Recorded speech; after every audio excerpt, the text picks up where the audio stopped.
কখনো কি এমন হয়েছে রাগের মাথায় এমন কিছু বলে ফেলেছো যেটার জন্য পরে সারা জীবন আফসোস হয়েছে? কারোর একটা কথা তোমার পুরোটা দিন নষ্ট করে দিয়েছে।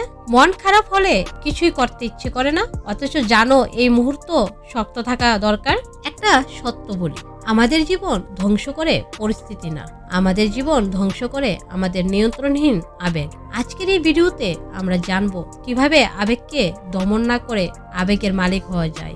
এই ভিডিওর শেষে তুমি শিখবে রাগ, ভয়, দুঃখ, হতাশা সবকিছুকে কিভাবে নিজের পক্ষে কাজে লাগাতে হয়, আর কিভাবে আবেগ তোমার শত্রু নয় বরং সবচেয়ে শক্তিশালী অস্ত্র হতে পারে। ভিডিওটা শেষ পর্যন্ত দেখো, কারণ শেষের অংশটা তোমার জীবন দেখার দৃষ্টিভঙ্গি বদলে দিতে পারে। এই পৃথিবীতে দুই ধরনের মানুষ আছে, একদল মানুষ যারা আবেগের দাস, আর একদল মানুষ যারা আবেগের মালিক। দুজনই একই রকম কষ্ট পায়, একই রকম সমস্যার মুখোমুখি হয়, তবু একজন ভেঙে পড়ে আরেকজন শক্ত হয়ে ওঠে। পার্থক্যটা কোথায়? পার্থক্যটা আবেগ নিয়ন্ত্রণে। আজ আমরা গল্পের মাধ্যমে বুঝবো কেন আবেগ নিয়ন্ত্রণ না করতে পারলে জীবনের সবচেয়ে বড় সিদ্ধান্তগুলো ভুল হয়ে যায়। এতক্ষণ আমরা বুঝলাম আবেগ কিভাবে আমাদের জীবন নিয়ন্ত্রণ করে, কিন্তু প্রশ্ন হলো এই আবেগ আসলে কোথায় থেকে আসে? চলো আগে বুঝি আবেগ আসলে কি এবং কেন এটা এত শক্তিশালী। চ্যাপ্টার 1, আবেগ আসলে কি। একটা ভুল ধারণা আগে ভাঙি। আবেগ খারাপ না, রাগ খারাপ না, ভয় খারাপ না, দুঃখ খারাপ না। সমস্যা শুরু হয় তখন যখন আবেগ সিদ্ধান্ত নেয়। ভাবো তুমি গাড়ি চালাচ্ছ আর স্টিয়ারিং হাতে আছে আবেগের, তাহলে দুর্ঘটনা নিশ্চিত। আবেগ হলো সিগন্যাল, কিন্তু চালক হওয়া উচিত তোমার যুক্তিবোধ। সব আবেগের মধ্যে একটা আবেগ আছে যেটা সবচেয়ে দ্রুত আমাদের নিয়ন্ত্রণ নিয়ে নেয়, সেটা হলো রাগ। রাগ এমন একটা আগুন যা আগে পোড়ায়, পরে ভাবতে দেয়। চলো দেখি রাগ কিভাবে সবচেয়ে বড় ক্ষতি করে দেয়। চ্যাপ্টার 2, রাগ সবচেয়ে বিপজ্জনক আবেগ। একজন যুবকের গল্প বলছি। রাগের মাথায় সে একদিন তার বসকে অপমান করলো। সেই দিনই তার চাকরি চলে গেল। পরের দিন সে বলেছিল, আমি আসলে এটা বলতে চাইনি, কিন্তু ততক্ষণে সময় শেষ। রাগ আসলে কি? রাগ হলো অসম্মান পাওয়ার অনুভূতি। রাগ হলো নিজেকে বাঁচানোর প্রাচীন প্রতিক্রিয়া। কিন্তু আধুনিক জীবনে রাগ আমাদের রক্ষা করে না, রাগ আমাদের সর্বনাশ করে।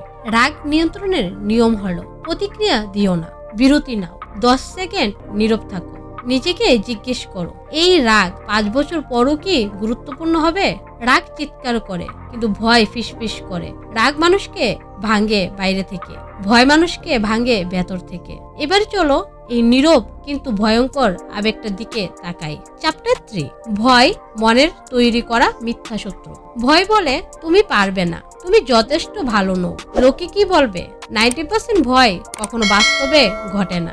একটা পরীক্ষায় দেখা গেছে মানুষ যেসব জিনিস নিয়ে ভয় পায় তার মাত্র 8% সত্যি হয়। তবু ভয় আমাদের স্বপ্ন থামিয়ে দেয়। ভয়কে জয় করার কিছু উপায়। ভয়কে প্রশ্ন করো, সবচেয়ে খারাপ কি হতে পারে ভাবো। ভয় এলে কাজ বন্ধ করো না, ধীরে এগো। সাহস মানে ভয় থাকা সত্ত্বেও এগিয়ে যাওয়া। ভয় থামিয়ে দেয় স্বপ্ন, আর দুঃখ ধীরে ধীরে থামিয়ে দেয় আত্মবিশ্বাস। ভয় ভবিষ্যৎ নিয়ে, দুঃখ অতীত নিয়ে। এই দুটো একসাথে হলে মানুষ হারিয়ে যায়। চলো বুঝি দুঃখ আর হতাশা আসলে আমাদের কি বলতে চায়। চ্যাপ্টার 4, দুঃখ ও হতাশা ভেতরের শক্তির ইশারা। দুঃখ মানে দুর্বলতা না, দুঃখ মানে তুমি কিছু হারিয়েছো, তুমি কিছু আশা করেছিলে। সমস্যা হয় যখন আমরা দুঃখের ভেতরে ঘর বানিয়ে ফেলি। মনে রেখো, দুঃখ দরজা খুলে দেয় আত্মপরিচয়ের। দুঃখ সামলানোর কিছু নিয়ম। অনুভব করো কিন্তু আটকে থেকো না, লিখে ফেলো মনের কথা। নিজেকে বলো এই সমস্যাটাও চলে যাবে, কারণ সত্যি চলে যায়। এতক্ষণ আমরা আবেগগুলোকে আলাদা আলাদা করে দেখলাম, কিন্তু এখন সবচেয়ে গুরুত্বপূর্ণ প্রশ্নটা আসে, এত কিছুর পর আমরা কি করব? কিভাবে আবেগের দাস না হয়ে আবেগের মাস্টার হব? এখন আমি তোমাকে বলবো আবেগ নিয়ন্ত্রণের সেই নিয়মগুলো যেগুলো জীবন বদলে দিতে পারে। চ্যাপ্টার 5, আবেগের মাস্টার হওয়ার 5টি গোল্ডেন রুল। নাম্বার 1, আবেগকে নাম দাও। আমি রেগে আছি, আমি ভয় পাচ্ছি। নাম দিলে আবেগ দুর্বল হয়। নাম্বার 2, সিদ্ধান্ত নেওয়ার আগে বিরতি নাও। আবেগের সময় কোনো বড় সিদ্ধান্ত না। নাম্বার 3, শরীর নিয়ন্ত্রণ করো। শ্বাস, হাঁটা, পানি এগুলো আবেগ শান্ত করে। নাম্বার 4, নিজের ট্রিগার চেনো। কোন কথায় কোন পরিস্থিতিতে তুমি ভাঙ্গো। নাম্বার 5, আবেগকে শত্রু ভেবো না, আবেগ তোমার শিক্ষক। তুমি হয়তো ভাবছো এই আবেগের প্রভাব শুধু তোমার উপর, কিন্তু সত্যিটা হলো আবেগ সবচেয়ে বেশি ক্ষতি করে আমাদের সবচেয়ে কাছের সম্পর্কগুলোতে। চলো দেখি কেন ভালোবাসার মানুষরাই সবচেয়ে বেশি আঘাত পায়। চ্যাপ্টার 6, আবেগ কেন আমাদের সবচেয়ে কাছের মানুষদের সাথে দূরত্ব তৈরি করে। সবচেয়ে কষ্টের সত্যটা জানো, আমরা সবচেয়ে বেশি কষ্ট পাই অপরিচিত মানুষের কাছ থেকে না, সবচেয়ে কাছের মানুষদের কাছ থেকে, কারণ তাদের কথার শক্তি সবচেয়ে বেশি। একটা গল্প বলি।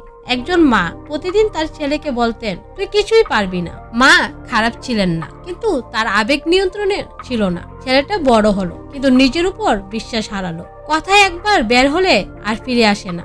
আবেগের মুহূর্তে বলা কথা আজীবন ক্ষত রেখে যায়। শেখার বিষয় হলো আবেগ এলে কথা বলা বন্ধ করো। নীরবতা অনেক সময় সবচেয়ে বড় সম্মান। সব সম্পর্ক একরকম না, কিছু সম্পর্ক আবেগে চলে আর কিছু সম্পর্ক চলে সচেতনতায়। এই দুটার পার্থক্যটা না বুঝলে ভালোবাসা থাকলেও সম্পর্ক ভেঙে যায়। চলো বুঝি আবেগী সম্পর্ক আর সচেতন সম্পর্কের পার্থক্যটা। চ্যাপ্টার 7, আবেগী সম্পর্ক বনাম সচেতন সম্পর্ক। ভালোবাসা মানে আবেগ না। আবেগী সম্পর্ক বলে এখনই উত্তর চাই, এখনই প্রমাণ চাই, এখনই সব ঠিক চাই। সচেতন সম্পর্ক বলে বুঝে বলি, সময় দেই, সীমা মানি। অনেক সম্পর্ক ভাঙে ভালোবাসার অভাবে না, আবেগ নিয়ন্ত্রণের অভাবে। Emotional Mashrafe in relationship. রাগের সময় সিদ্ধান্ত না, কষ্টের সময় অভিযোগ না, ভয় পেলে আক্রমণ না। এখানে একটা অদ্ভুত সত্য আছে, আমরা শুধু আবেগ অনুভব করি না, আমরা আবেগ অনুশীলন করি। দিনের পর দিন যেভাবে অনুভব করো সেটাই একদিন অভ্যাস হয়ে যায়। চলো দেখি কিভাবে আবেগ অভ্যাসে পরিণত হয়। চ্যাপ্টার 8, আবেগ যখন অভ্যাসে পরিণত হয়। অনেকেই জানে না দুঃখে থাকা, রেগে থাকা, অভিযোগ করা এইসব ধীরে ধীরে অভ্যাস হয়ে যায়। মস্তিষ্ক যেটাই বারবার থাকে সেটাকেই স্বাভাবিক ধরে নেয়। একজন মানুষ 10 বছর ধরে হতাশ, কারণ সে হতাশ থাকা শিখে গেছে। আবেগের অভ্যাস ভাঙার কিছু নিয়ম। প্রতিদিন 1 ঘন্টা ভালো জিনিস লিখো, নিজের সাথে কথা বলার ভাষা বদলাও, অভিযোগ কমাও, কৃতজ্ঞতা বাড়াও। যখন আবেগের অভ্যাস বদলায় তখন বদলায় মানুষের ভেতরের শক্তি। আসল শক্তি কখনো চিৎকার করে না, আসল শক্তি শান্ত থাকে। চলো এখন কথা বলি ভেতরের সেই শক্তি নিয়ে, যেটা আবেগ নিয়ন্ত্রণ থেকে জন্ম নেয়। Chapter 9, emotional control is equal to inner power. বাইরে শক্ত মানুষ সবাই দেখেছে, কিন্তু ভেতরে শক্ত মানুষ খুব কম। যে রাগ চেপে রাখে না, নিয়ন্ত্রণ করে, যে কষ্ট লুকায় না, বুঝে, যে ভয়কে এড়িয়ে যায় না, মোকাবিলা করে। এই মানুষগুলো শব্দ কম বলে, কিন্তু প্রভাব বেশি রাখে।